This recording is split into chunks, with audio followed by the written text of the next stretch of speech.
September of 2012 was when the weight loss started. When we came back to school that year, I was just not okay. I was in a point of view where I felt like I was the only person who was incapable of losing weight. I was a really aggressive binge eater. I was always emotionally eating. I had really, really poor self-esteem. I could never lose weight. I really just got so hard on myself and very self-loathing, and I told myself that I had 1 year exactly. I had from September 2012 to September 2013 to give myself my junior year body that I deserved, that I had to have, because if I didn't lose that weight by my junior year, I truly thought I was going to end my life. That was the point that I was at. I was at that kind of low. So on September 15th, 2012, I took full body measurements. I measured my neck, my ankles, my, upper arm, then like my mid arm. Like I measured everything. I wanted to see progress. My weight loss was in 3-month increments. At every 15th of those months, I took the full body measurements. I took the full body weights. I marked them down, and then by the next 3 months, shit better have changed or we would have an issue. Like I had to see the progression. And with that written, with that in front of me, I went. These papers, this is where I wrote all of my measurements and all of my weights when I checked in. So from the first 3-month increment, from September 2012 to December 2012, I lost 1 inch in my bust, a 1/2 inch in my hips, 1 inch in my thighs, 1 inch in my calves, and I lost 15 pounds. I did that by cutting back the ridiculous binges, like the really, really ridiculous ones. I wasn't eating 6 slices of pizza, I was eating 2. I wasn't eating 1/2 gallon of ice cream, I was eating a cone once a week. When I went out with my family, I was walking a 1/2 hour every day. I was drinking more water than usual. I was having a healthy lifestyle change the proper way. Dieting and exercising is performed. The next 3-month increment was from December 2012 to March 2013. And March 2013 was my 16th birthday.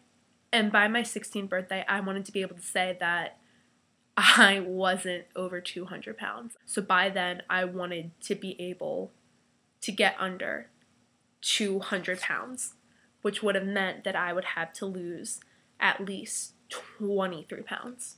I was walking 45 minutes a day, not the 1/2 hour. I was making even better decisions. I was eating more fruit, more vegetables, more of what I was doing. I was really trying to commit to it more, do it well. And then things at home were getting a little rougher.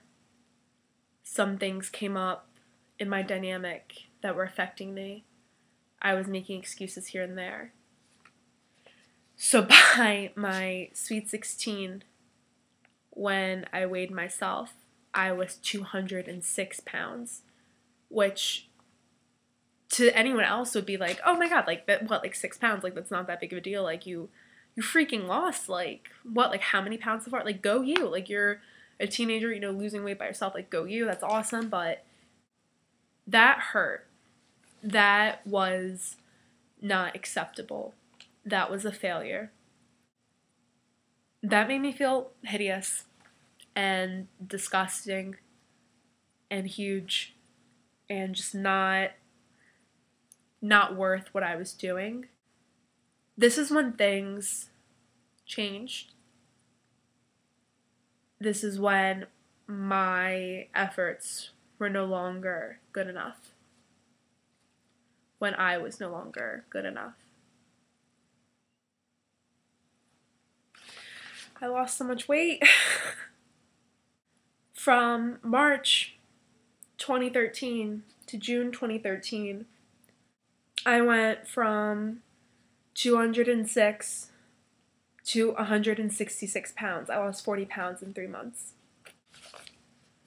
From March 2013 to June 2013, I wasn't walking 45 minutes a day. I was walking an hour in the beginning of it, and then it was an hour and 20 minutes, and then it was an hour and a half, and then it was close to 2 hours a day at an extremely fast pace, an extremely fast incline.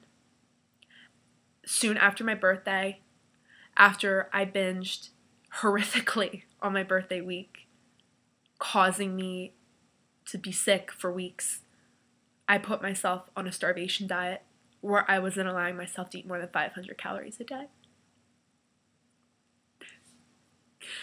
I barely drank water because of water weight, and I felt bloated all the time when I drank it. From March 2013 to June 2013, I was trying so hard to bury and suffocate any remains of the ugly person I saw on my 16th birthday. And in the process of it, I developed a very, very horrific body dysmorphia where I was so loathing of myself that almost as punishment, when I looked in the mirror, it wouldn't let me see anything other than the 245-pound girl. So I kept pushing. The starvation diet was no longer enough, so that I wouldn't let myself eat any more than 300 calories. I remember from May to June, I didn't eat more than 2 packs of gum a day and 8 ounces of water. And I was pushing myself.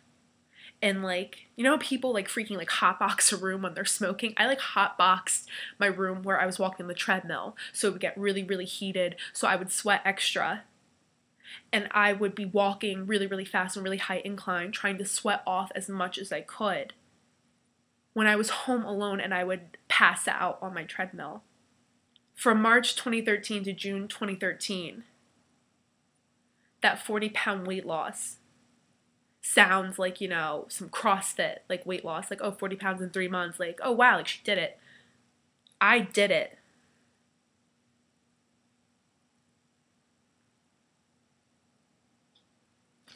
I did it.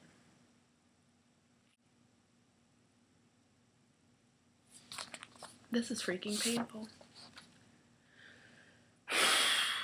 From June 2013 to September 2013, I went from being 166 to 131. Over the course of the summer, the body dysmorphia was cruel. I, thought that summer I would be in bikinis, so proud of my body, this and that. The excess skin that I developed from losing so much weight in such a short amount of time, when I looked in the mirror, that was just saggy fat. So I was ashamed to be on the beach. So I stayed inside, walking on the treadmill, not eating, crying. You haven't been very nice to yourself when you think that you're a lot bigger than you are, when you're actually really good and you think that you don't look very nice. Over the summer, I stopped talking to everyone. I got really paranoid. I didn't want to see anyone. I didn't want anyone to look at me. I didn't want people to start talking. I didn't want anyone to notice.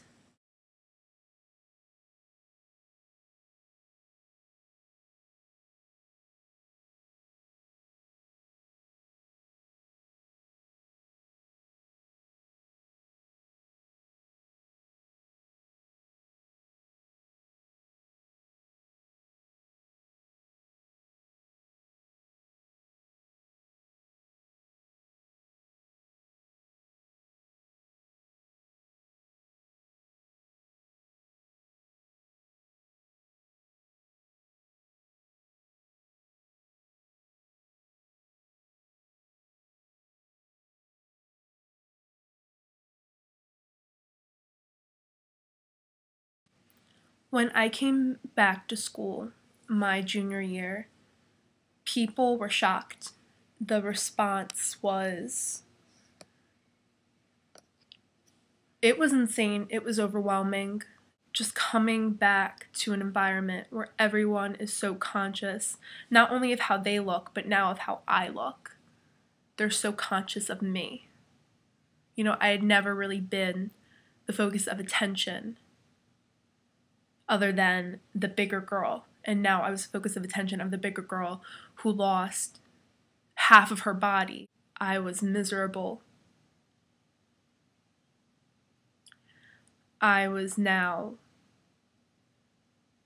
trapped in a terrible cycle of wanting help, but not wanting to come out of what I was slowly starting to accept was an eating disorder,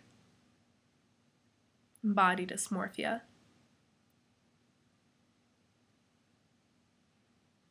And I'm not the only one. I know I was just, a really severe case that happened, within a year before I was able to get help.